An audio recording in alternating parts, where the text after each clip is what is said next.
This is Paul. Yeah, I just don't understand, do I?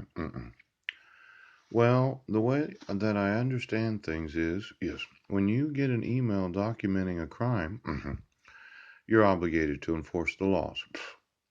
And when you don't do that and you misprison felony, yeah, you get sued. Yes. And then when you misprison felony and you use executive authority, knowing that you concealed felony, yes, you've committed treason. Now, somebody said that we're just not going to let you put all of us in prison. Pooch! But you committed treason. Now, they have that word treason in the Constitution for a reason. Yeah.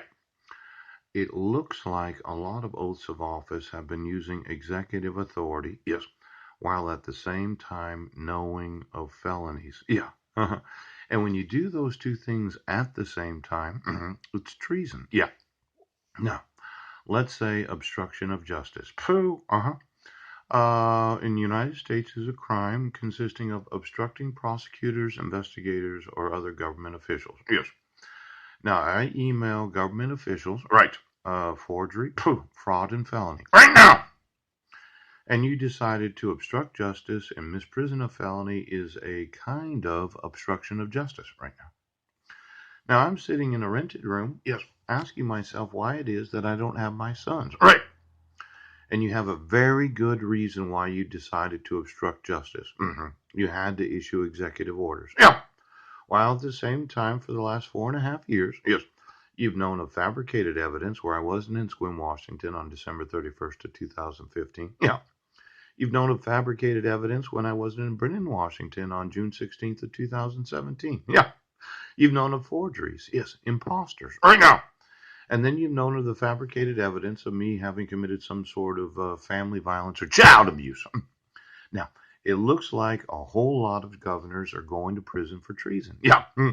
Because you decided to use your executive authority, yes, while at the same time misprisioning felony. Yeah. Now, I like the idea of putting governors in prison. I like that idea. I like the idea of putting those elected to office in prison for treason. Yes. Now, you decide to shut down the whole country because a few thousand people got the flu. Yes. And you used your supercomputer right now to do a quick calculation, yes, of exactly how much damage this was going to cause to the economy. Yes.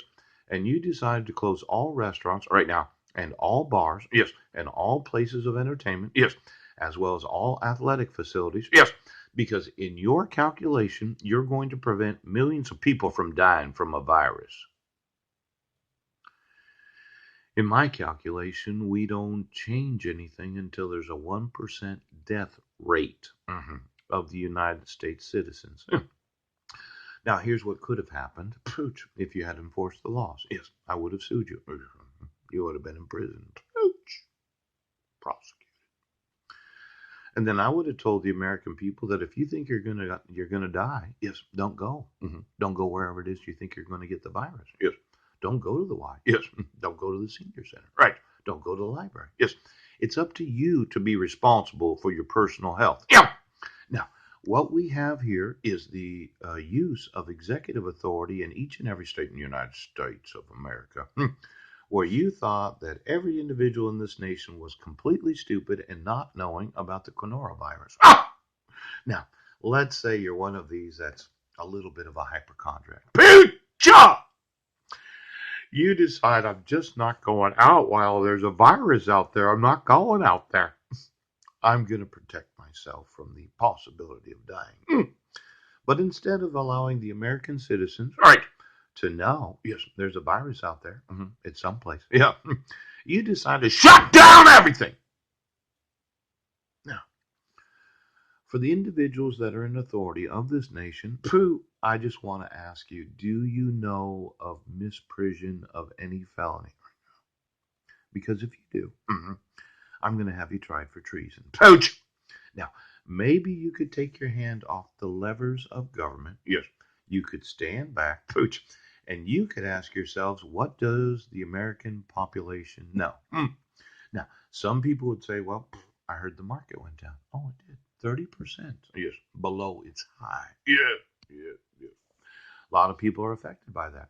They look at their individual investments, and they all of a sudden think, you know what? Maybe I'm not going to the lobby at the McDonald's. Yes, there's no reason to close it right now.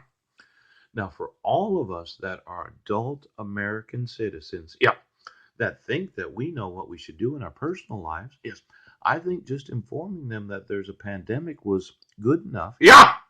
Yeah!